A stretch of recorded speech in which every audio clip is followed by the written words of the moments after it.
Nestled in New York's Adirondack Mountains, Pine Lake is an ancient place. Older than the camps and roads and stories people tell for fun. Long before settlers vanished there, Native Americans warned that something lived in those woods. Something small, violent, patient, and intelligent. Most people treat folklore as stories meant to scare kids around campfires until one night murders make-believe and leaves you face to face with the truth that you never get to choose which legends are real. This past September, we spent a few nights at my sister-in-law's camp in New York on Pine Lake. My husky, Ozzy, was having trouble getting along with my brother-in-law's aggressively annoying Doberman, Jax. Around 1 a.m., Jax got loose and went after my dog. My son Clay was the first one outside, and he broke up the dogfight with the kind of courage that looks noble until you realize it can get you killed. Jax nipped Clay's hand and drew blood. My brother-in-law, Brett, was half drunk and moved like the night was someone else's responsibility. Clay is 10 and autistic, and when he cares about something, it isn't casual. It's total. You don't mess with his dog. He hammered his uncle to sobriety with the F word like 16 times in 1 second. So we decided to let things cool off. We took Ozzy on a quick walk to let the adrenaline bleed out and let the night feel normal again. Ozzy led the way, leash loose in my hand, nails clicking softly against the dirt path. Clay held the flashlight and cut a thin tunnel through the darkness, picking out roots, stones, and the occasional glint of water through the trees. Everything looked calm, almost staged, like the lake had practiced being harmless. Then the loons started calling. The sound drifted across the water in long, wavering cries that folded into each other and spread through the woods, echoing in places where the lake shouldn't have been able to reach. It was beautiful in the way loneliness can be, and Clay slowed down, listening, head tilted, as if the night had leaned close to whisper something meant only for him. Sounds were important to him. They could either distract him, scare him, or make him extremely happy. He smiled and pulled out the new phone he'd just gotten for his birthday. Ozzy paced restlessly when Clay pressed record, arm raised, capturing what I still believed were loons. Then Ozzy stopped dead. His body went ridges, hackles lifting, a low sound vibrating out of his chest that I felt more than heard. Before I could speak, a rock came flying out of the dark and slammed into his side, hard enough to knock him off his feet. Everything after that arrived in fragments. Sticks cracked down with brutal precision. Stones struck again and again. Teeth got into him, biting deep, tearing with practiced speed. The sound Ozzy made cut off suddenly, replaced by wet, choking noises that ended almost as soon as they began, because he was being pulled apart in multiple directions. They were small but dense with muscle, shoulders hunched, heads pressed forward as they moved. In the darkness, I could see dark, coarse hair clung to them in uneven patches, worn thin where cords and bones rubbed against skin. Their faces were flat and wide, mouths pulled back to show too many teeth, and eyes bright and alert in a way that felt aware and awake rather than animal. One of them lifted its head, Blood smeared across its mouth and looked directly at Clay, mockingly, not unsimilar to a macaque, but something much more sinister and human-like. It launched toward him with a speed that didn't belong to something that size. My world collapsed into a single truth. My son was about to die. I threw myself in front of him, charging without thinking. Hands ripped at me immediately. Small and impossibly strong fingers dug into my face and hair. Something sharp drove into my eye, and the world went white with pain on one side. The pain exploded through my skull as teeth tore into my ear and I felt cartilage give. I raised my hands to protect myself and felt fingers wrench at them until bones scraped with dull, sickening pops. They climbed on me the way monkeys climb trees, clinging and shifting, biting and striking with feet and fists, their weight dragging me down into the dirt. And the loons kept calling across the lake, mocking me, wrapping the sounds of the attack in something that could still pass for peace if you were far enough away. They drove my face down into the dirt, and I couldn't get back up. Pain was everywhere and nowhere. My cheek pressed into wet earth that smelled like leaves and rot. From that angle, I could still see Clay with my one good eye standing there, pale and streaked with tears. The creatures turning toward him with sudden, focused interest. If I stayed down, we were both dead. That realization snapped something awake in me. I grabbed Clay's wrist and yanked him close, forcing his eyes to mine. He still had the flashlight raised like it meant something, and my voice came out low and steady, even as pain shook my body, and the ringing in my torn ear screaming like metal grinding inside my skull. I told him to stay quiet. Then I told him where to look. At the ground. Not the trees or the sky, but the ground, because that's where they moved fast and low and were using the shadows like doors. I told him to listen, not for the sound itself, but for how the calls overlapped, because the loons weren't right.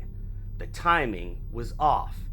The echoes landed too clean, too evenly spaced. Every time two cries braided together, something shifted in the brush nearby.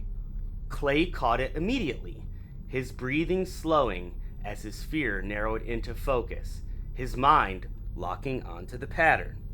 Prior to this night, I had never understood what they say about young football players, that with experience, the game slows down for you, that in the heat of the moment, when the pressure is on, everything becomes clear and the world slows down, and you and your instincts control your movements, allowing you to effortlessly make plays.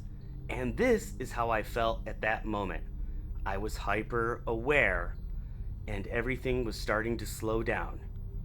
And to beat them, I had to think like them and let instinct guide my way. As twigs snapped and branches shifted around me, I heard stones click together. They were closing in again. I told Clay the truth because there was nothing left to shield him from it. They wanted him quiet and manageable. If he tried to hide, they would hunt him. If he froze, they would finish it. He had to make noise. He had to ruin their rhythm, their communication, their strategy. I told him to throw stones and sticks into the woods, anywhere but straight at them. Clay bent down and hurled a rock into the trees. The pack reacted instantly. Shapes sprinted through the flashlight's reach, heads snapping toward the impact. chirping and screaming, their coordination cracking for a moment. Clay threw again, then again and again. Noise spilled sideways through the dark, and their focus followed it like a reflex. One of them shrieked, sharp and furious, and another answered with rapid chattering that sounded like command. Then one rushed him. It came in low and fast, stone raised, mouth pulled back, and that horrible half grin. Clay screamed, not words, just sound, and it was sharp and cracking as it tore out of him, and he stumbled backwards. I shouted his name, and he froze for a half second too long. Then he screamed again, and the sound came out wrong. It started like a loon and broke apart mid-breath, one cry crashing into the next before the first one had finished. Ooh-ah! Ooh-ah-ah! The beast stopped. Clay knew this sound wasn't right. The pitch dropped and cut off too soon, like his throat couldn't decide what it was trying to be. As the creature hesitated, Clay did it again. Ooh-ah! Ooh-ah! Two cries stacked on top of each other, the second barging in before the first had finished. They collided in the air and fell apart, the rhythm wrong, the spacing broken. The woods reacted immediately. The creature that tried to rush him scuttled back, and shapes stopped short. Heads snapped toward him. The system they were using to move together shuddered. A rock flew past Clay's head and shattered against a tree. He threw one back without aiming, then another and another, noise spilling everywhere. The creatures backed up. He backed toward me and tripped, the flashlight slipping from his hand and smashing against a rock. The beam fractured, light spun and sputtered across the ground as the cracked flashlight rolled, bright slices cutting through the trees. Shadows leapt and collapsed. Bodies seemed to move where nothing stood. The creatures recoiled, hissing and chattering at the light, their attention splitting between broken light and corrupted sound. Clay kept screaming, ooh-ah, ooh-ah, stacking the calls and ruining them until his voice broke, and even then he kept going, because stopping it felt worse. As the sky began to pale and the dark thinned before dawn, the creatures started to withdraw in stages, irritated and watchful, eyes never leaving us as they slipped further back into the trees. Clay came back to me, wrapped his arms around my shoulders. His hands were slick with blood. His whole body shook as he hauled me up inch by inch. I leaned into him because pride had no place left, and I knew if we were going to survive, it was going to be together. I could see the lake now, through the trees, black and misted. I told him where we were going, the dock, the water, and we needed to go fast. The clearing opened up, and the morning mist hung low over the water. I couldn't see the dock yet, but I knew where it was because I'd walked it in daylight just hours ago. I felt the boards shift, I smelled the rot and lake water baked into the wood. It all hit me hard, and I told Clay not to stop, not to look back, and the second he felt boards under his toes, he had to go into the canoe and push off. The loons cried again, too close, and the creatures moved with the sound. They broke from the trees as we hit the clearing, bodies low and fast, snapping branches under their feet. Rocks flew immediately, cracking into the ground and skidding across the boards as we stepped onto the dock. I went down hard, my bad side slamming into the planks as something small and heavy landed on my back. Its breath blasted hot and foul against my neck. Fingers clawed for my face. Clay turned and drove his foot into its chest. It skidded backward across the dock and over the edge into the lake with a sharp, hollow splash. Silence followed. As Clay helped me up, the shoreline exploded with shrieks and chattering. Stones rained down on us harder now. Another creature leapt onto the dock behind us, hands grasping at the canoe's edge as Clay shoved me forward into it. The canoe slammed loose as I fell in. Clay jumped in behind me, untied the rope, grabbed an oar, and shoved us away. We drifted, and then the mist moved and something lunged out of it. The creature hit the canoe's side, and Clay lost the oar. It stood there balanced on finger-like toes, macaque face, clear now, grinning psychopathically, screaming in a raw display of dominance. Clay grabbed the other oar. I screamed with everything I had left to buy Clay the distraction he needed. And he took advantage of that distraction, and Clay swung. The oar cracked into it with a dry snap, and its body folded wrong as it tumbled backward into the lake, disappearing without a sound big enough to mark it. Clay took the one oar and paddled hard, brutal and uneven. The dock pulled away inch by inch as rocks struck the canoe's sides. The creatures lined the shore, eyes bright, bodies tense. They didn't follow. They watched. They screamed. And the loons called once more, distant now, as the sky brightened. The shore receded into shadow, then shape, then nothing at all but mist. Clay didn't stop rowing until his arms gave out. He cried, and I crawled to him and held him as the canoe drifted, both of us shaking.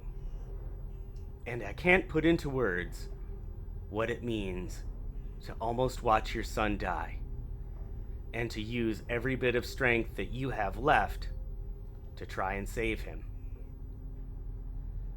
As we held each other, the state police found us near Pine Lake Beach and hauled us ashore where my wife and family awaited.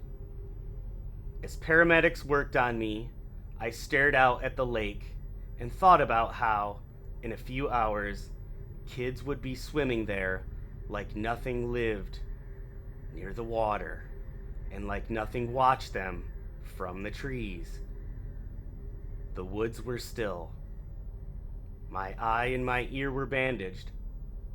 My one good ear felt amplified, picking up beetles, frogs, and birds, waking up as if the night had no memory. As the sun climbed over Pine Lake, lazy and bright, a sound cut through the morning chorus. It came from the pines. Clay grabbed my hand so hard, it hurt, and I grabbed back. It started like a loon call, then overlapped itself halfway through, one cry interrupting the other, practiced and precise. Ooh-ah, ooh-ah. The sound stopped too early.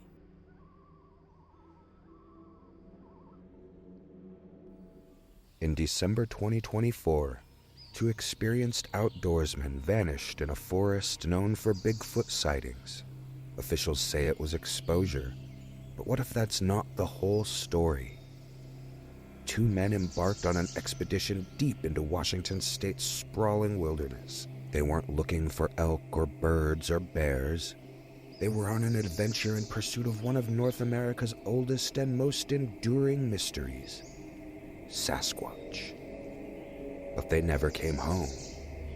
And what authorities say was exposure might be something much stranger.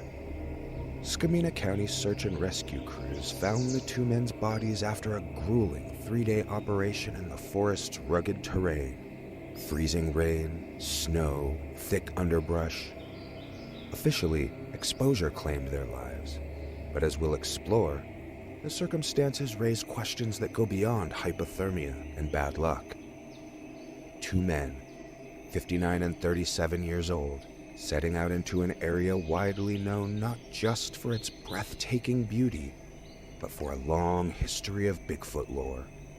They were last seen on Christmas Eve, planning to return home later that day. Instead, their vehicle sat abandoned on a small dirt road deep in the forest. And then, the search began. The Gifford-Pinchot National Forest is over 1.3 million acres of dense trees, steep slopes, and dark canyons. An ecosystem that doesn't easily give up its secrets, or its dead. It's also a region with a surprisingly robust history of Bigfoot sightings and curious footprint casts, including the controversial Skookum cast discovered near Mount Adams. Tracks, wood knocks, and strange vocalizations have all been reported throughout the years from hunters, hikers, and local indigenous communities. Whether myth or misidentification, this is terrain that has long been fertile ground for belief in the legendary Bigfoot. Very little has been said publicly about the case. Authorities quickly put forward the simplest and most obvious explanation: exposure.